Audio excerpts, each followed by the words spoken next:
Agosto é o mês lilás de combate à violência contra a mulher. Nós temos um exemplo no interior do estado de São Paulo e é isso que a gente quer mostrar para vocês hoje no Simples Assim.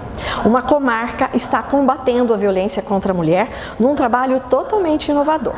E é isso que a gente vai conversar a partir de agora com a doutora Patrícia e também com a doutora Bruna. Elas são representantes do Judiciário e do Ministério Público e, junto com outras autoridades e outros segmentos da sociedade, têm conseguido resultados expressivos na redução de casos de violência contra a mulher. Doutora Patrícia, seja bem-vinda, uma alegria tê-la no Simples Assim. Obrigada, doutora Bruna, por estar conosco também. Bom, e aí em agosto, doutora Bruna, se reforça essa condição de combater a violência contra a mulher. Por que é que o Ministério Público se posiciona também nessa campanha e nessa luta? Esse é um problema de todas as cidades, de todos os locais, e nós ficamos chocados com os casos de insegurança. Como não tem o que ser mais sofrido do que você ter medo de conviver na sua própria casa. A mulher se sentir insegura por ter que voltar para casa e poder vir a ser violentada com um parceiro, que é o pai dos filhos dela, a pessoa quem ela ama. Então isso é um drama que é da realidade do Brasil. O Brasil é o 5º país do mundo em índices de feminicídio e tem que ser uma política pública de especial importância nesse sentido. Por isso, em parceria com o Judiciário e com todos os órgãos dos 3 municípios da comarca, nós começamos a entender a importância da intervenção estatal logo no primeiro registro do primeiro ato de violência. O que nós fazemos aqui é isso: a primeira vez que a vítima vai na delegacia e narra uma situação de violência familiar, porque não é uma briga de rua que a pessoa vai, briga, se agride, sofre uma lesão e nunca mais vê o agressor. Não, a violência ela está presente no cotidiano daquela pessoa, por isso ela é muito mais perigosa. Então tem um registro de um caso, de uma lesão simples, nós vamos começar a entrar no cotidiano daquela família e verificar se de fato aquela família precisa de uma intervenção mais incisiva, a ponto de forçar um afastamento. Muitas das vezes, por dependência financeira, a mulher não consegue se afastar do agressor, então a gente força, passa por cima da vontade da mulher, se identificado que é o caso de extrema fragilidade a esse ponto. Como nasceu o projeto Flor de Lis, doutora Patrícia? Então, quando eu comecei a assumir as comarcas como juíza substituta, vindo aqui em 2016, que eu vim de Brasília, eu tenho uma formação anterior, que é em Serviço Social para a Universidade de Brasília, eu fiz minha monografia, meu trabalho de conclusão de curso nessa área, então eu já tenho uma afinidade, uma aproximação com esse tema. Então, observando, eu cheguei à conclusão de que era um problema de todas as comarcas. Cidades aqui do interior, e principalmente eu trabalhei aqui no Noroeste Paulista. Quando eu cheguei em Itabapuã, eu titularizei em 2017, mas eu já vim para cá no começo de 2017, em abril.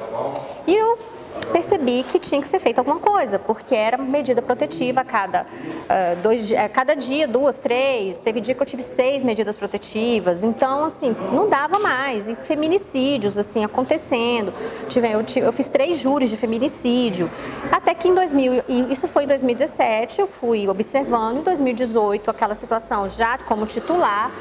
E quando foi em 2018, 2019, salvo engano, teve um feminicídio muito dramático, muito difícil em Novaes. Novaes é a nossa cidade menor, no município que nós temos, e foi uma menina de 19 anos que foi assassinada pelo namorado de 20 e deixou um filhinho de 3 anos. E o que foi que eu observei? Que foi um feminicídio que já era anunciado, porque toda a sociedade sabia que aquilo poderia acontecer. Ela apanhava no cabeleireiro, ela apanhava no meio da rua, e aquela coisa, não vou me meter. Em briga de marido e mulher, ninguém mete a colher. E aí foi quando eu cheguei, conversei com a doutora Bruna, que tem assim um lado de intervenção social muito grande. Eu falei, olha, doutora, a gente precisa resolver isso daqui, porque é muito ruim como judiciário, eu simplesmente condeno, e o depois? Como que vai ficar essa situação da família, da mulher? Outra coisa também que me chamou a atenção, um dia eu condenei uma pessoa, um homem, e ele chegou em casa e bateu na mulher de novo porque foi condenado. Então aquilo não podia mais acontecer. Foi quando eu conversei com a doutora Bruna, foram feitas reuniões, foi feita uma grande reunião, onde eu apresentei o panorama. Nós temos isso daqui, vamos continuar? E qual foi o grande objetivo? Quebrar a cultura do silêncio. Porque em briga de marido e mulher, a gente não mete só a colher, a gente mete todo o faqueiro. A faca, o garfo, a colher de sobremesa, de café, porque assim, quando a sociedade se cala num crime de violência, numa violência doméstica, como foi no caso dessa moça, ela também é cúmplice. Ela também participou daquele assassinato, porque ela poderia ter falado. Então, o nosso grande objetivo é quebrar a cultura do silêncio e sair dessa cultura de machismo que a gente vive ainda. E aí nós conversamos, apresentamos para toda a rede de atendimento e conseguimos estruturar o programa, que tem 2 eixos de ação. O eixo de prevenção e o eixo de combate. Então, o eixo de prevenção, o que nós temos? Temos a educação, que faz um trabalho belíssimo com as crianças, um trabalho realmente de mudança, de alteração dessa cultura do silêncio e desse machismo, dessa questão de que mulher está sempre inferior ao homem. Nós temos a cultura, o esporte, o turismo, nós temos o Conselho Tutelar, a Secretaria de Assistência, a OAB que nos ajuda, né? E que mais, doutora Bruna? Polícia faz um trabalho de prevenção também. A polícia ela atua mais na parte do combate, porque quando já vem a medida protetiva, e nós estipulamos essa forma de trabalho, nós analisamos de uma forma integral. Então, o que acontece? Chega pra gente, a gente analisa. Tem filhos? A doutora Bruna já sugere os alimentos provisórios, direito de visita e guarda. Por quê? Muitas vezes o homem vai na mulher dizendo, eu vou vir ver meu filho. Aí ela já descumpre a medida protetiva. Quando a gente já estipula horário de visitas provisórios, porque a gente pode fazer isso está na lei, medida no artigo 22, ele já sabe que ele tem aquele horário e que ele tem que ter alguém para buscar a criança. Quando tem os alimentos, a mulher já tem uma condição de respirar, falar, ele saiu de casa, mas ele tem que pagar os alimentos para o filho. A gente já analisa se é o caso de internação em clínica de recuperação para drogados e viciados em tóxicos. E a gente analisa também, o que mais que a gente analisa? E já coloca a frequência nos grupos reflexivos. Isso, e aí a gente começou a adotar a questão dos grupos reflexivos, que antes não tinha obrigatoriedade, a gente não tinha isso como uma medida protetiva, ela só surgiu em 2019. 2020, mas não, 2020. Aí tinha já um enunciado do FONAVID, que é o Fórum Nacional de Combate à Violência Doméstica, que ele já possibilitava ao juiz fazer essa inserção em grupos reflexivos, porque isso é algo que está acontecendo nas comarcas, nas cidades. Em São Paulo já tem bastante. Né? A gente tem o Sérgio, que é uma pessoa um dos pioneiros, ele tem uma grande experiência nesse campo. E aí a gente começou a estruturar. Eu falei, se a gente não ajudar o homem, a gente não vai conseguir eliminar a violência doméstica. Por que eu te falo isso, Jane? Porque um dia veio um rapaz que ele tinha uma medida protetiva, não aproximação de uma moça, né, de uma namorada, e ele aproximou, foi preso em flagrante. Quando eu fui ver a ficha criminal dele, ele só tinha um caso de violência doméstica. E ele veio com uma uniforme da usina que ele trabalhava. Eu dizia, gente, vou pôr um trabalhador na cadeia. E eu tinha que colocar porque ele estava realmente numa situação não dava, senão ele poderia fazer algo contra ela. E aí foi quando nós falamos, se nós não trabalharmos o homem, olhar para o outro lado que tem da relação, a gente não vai combater a violência doméstica, a gente não vai conseguir. Foi quando a gente introduziu os grupos reflexivos aqui também, tá bom? Doutora Bruna, esses grupos reflexivos são profissionais que orientam, que conversam com esses homens para mudar a mentalidade deles? É assim que funciona? Inicialmente nós tínhamos os grupos de mulheres, quem conduz são as assistentes sociais e psicólogas da assistência mesmo, e agora nós estamos com um grupo específico de homens para conversar com os homens. Infelizmente nós sabemos, o homem tem apesar da mulher ser frágil fisicamente, isso deu uma desvantagem evolutiva para a mulher de séculos, que é o que nós estamos tentando romper, o homem também tem uma desvantagem evolutiva que é lidar com as emoções.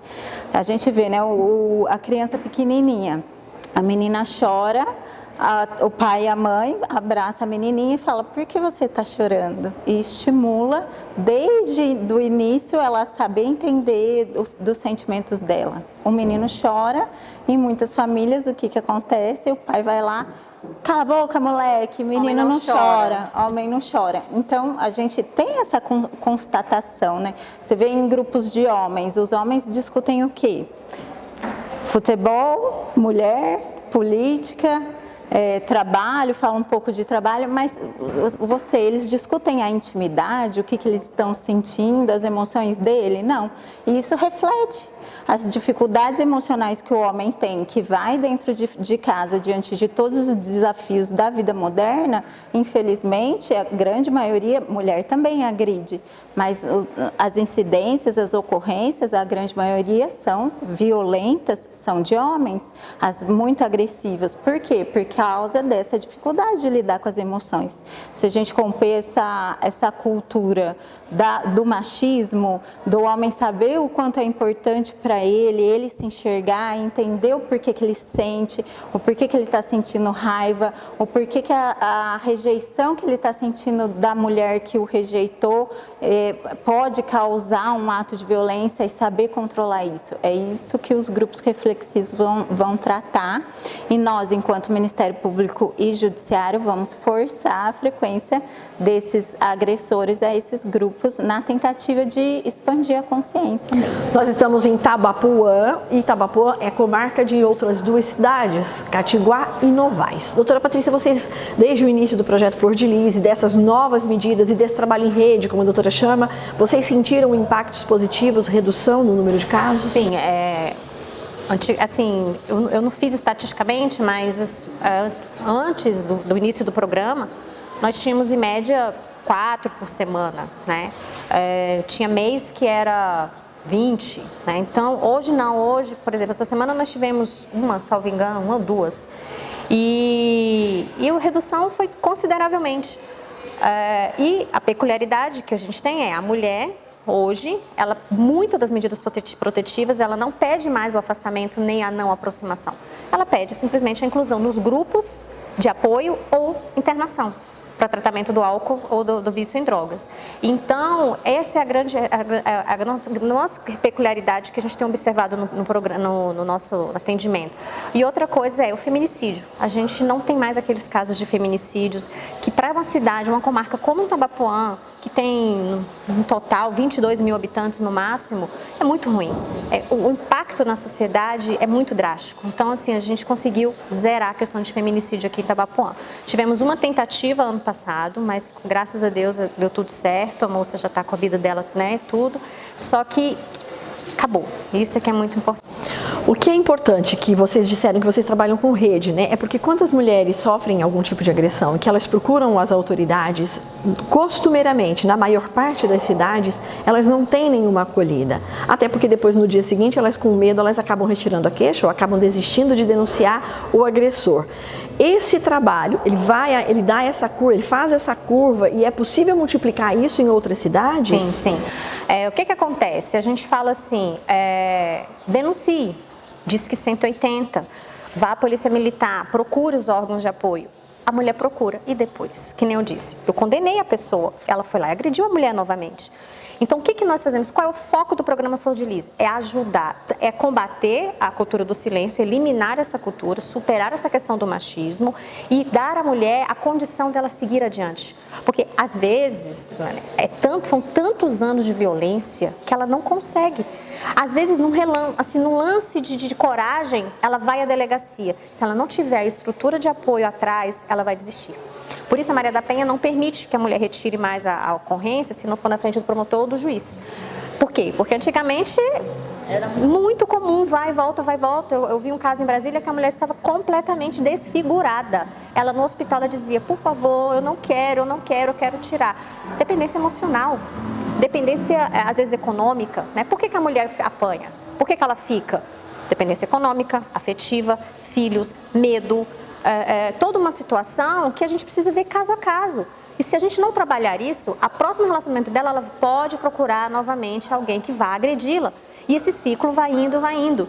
O homem, por que a gente precisa trabalhar o homem? É uma relação. Se a gente não olhar para o outro lado, ele vai agredir a próxima companheira, a próxima namorada, a próxima esposa. Então, a rede está para isso. O que acontece? Quando tem o primeiro caso de violência, por exemplo, uma briga de casal, o vizinho denunciou, a polícia que antigamente ia lá só separava, hoje ela avisa. Promotora, temos um caso assim na cidade tal, no endereço tal. Não quis registrar o boletim de ocorrência. mas a promotora já sabe e já vai direto para o CRES ou para o órgão gestor. Eles fazem a visita na casa da mulher e perguntam o que aconteceu. Porque se a gente atingir o primeiro início ali, o primeiro xingamento, o primeiro tapa, não vai chegar no feminicídio. Entendeu? E a polícia, ela tem um trabalho importantíssimo, porque é ela que faz esse primeiro contato e ela manda para os órgãos de apoio. Então, com isso, aí a gente faz o trabalho, né? Faz a encorajamento da mulher para continuar com o processo, se for o caso. E, como a doutora Bruna falou, a gente obriga, e hoje a gente tem o artigo da lei, o artigo 22, o inciso, que obriga o homem a participar dos grupos reflexivos como uma medida protetiva. E se ele descumpre, pode gerar, inclusive, um outro crime, que é o descumprimento de medida protetiva. Então, assim, a gente tem conseguido, com esses meios legais que têm surgido, né, até por uma conscientização do próprio Poder Legislativo, né, de toda essa situação, nos munido com essas ferramentas para ajudar essas mulheres. Então, a rede faz esse trabalho. A assistência social recebe, faz todo o atendimento, vem a psicólogo, a saúde também faz o tratamento, se for o caso de acompanhamento, a educação faz o trabalho de conscientização com os alunos e familiares, o turismo, né, o esporte, e a gente faz esse trabalho de acompanhamento. Então, por isso, a mulher consegue ter, porque se ela simplesmente denuncia, vai na delegacia, outra coisa, a Polícia Civil tem toda uma preparação para receber essa mulher. Antigamente, a Polícia Civil, ela falava assim, mas eu quero porque eu não quero separar, mas ele não dá alimento, aquela coisa toda. O delegado já faz uma ocorrência dizendo, olha, precisa ir para o grupo, precisa de ter alimentos provisórios. Mesmo que tenha um âmbito, uma natureza civil e não criminal, o delegado já faz um relatório e encaminha para a gente. Com isso a gente consegue desenvolver. Felizmente o nosso tempo acabou, de vocês também, né? Muito obrigada pela entrevista. Obrigada. A nossa entrevista com as doutoras Patrícia e Bruna foi feita numa sexta-feira, dia 30 de julho. Mas no dia 28, o presidente Jair Bolsonaro sancionou um projeto que cria o tipo penal de violência psicológica contra a mulher. É mais uma arma no combate à violência. A proposta, sancionada pelo presidente, também traz outras medidas de enfrentamento a casos de violência doméstica, como a normatização do programa Cooperação Sinal Vermelho. Já eu falo sobre isso. Estabeleceu também a pena de 1 a 4 anos de prisão para casos de lesão contra a mulher por razões da condição do sexo feminino. Pela redação da lei, o crime de violência psicológica contra a mulher tem pena de 6 meses a 2 anos de prisão e multa, se a conduta não constituir um crime mais grave. O crime é descrito no texto como, abre aspas, causar dano emocional à mulher que a prejudique e perturbe o seu pleno desenvolvimento ou que vise a degradar ou a controlar as suas ações, comportamentos, crenças e decisões mediante ameaça, constrangimento, humilhação, manipulação, isolamento, chantagem, ridicularização, limitação do direito de ir e vir ou qualquer outro meio que cause prejuízo à sua saúde psicológica e à sua autodeterminação. Fecha aspas. Bom, de acordo com a nota que foi publicada pelo Palácio do Planalto, a proposta ainda inclui na Lei Maria da Penha a possibilidade que o risco à integridade psicológica da mulher seja um dos motivos para que as autoridades competentes afastem o agressor do local de convívio da vítima. Hoje, na lei, a previsão é apenas que o afastamento só possa ocorrer em caso de risco à vida ou à integridade física da mulher, não psicológico, mas agora mudou. As deputadas autoras deste texto dizem na justificativa, elas são a Margarete Coelho e a Soraya Santos. Essas duas mulheres afirmam que em 2019 foram registrados 1.326 casos de feminicídio no Brasil. Houve um aumento de quase 8% em relação ao ano anterior e elas atribuem este aumento ao isolamento social que obrigou as famílias a conviverem, né? As pessoas tiveram que ficar em casa. Então, o quadro de violência contra a mulher se agravou, de violência doméstica, num modo geral, porque as pessoas estavam cumprindo o isolamento social em suas casas. Outra modificação desta proposta é o que eu já falei lá atrás da normatização do programa Sinal Vermelho. É um programa lançado pela Associação de Magistrados Brasileiros em parceria com o CNJ, que é o Conselho Nacional de Justiça. O objetivo deste programa é instituir um canal silencioso de denúncia de casos de agressão contra as mulheres.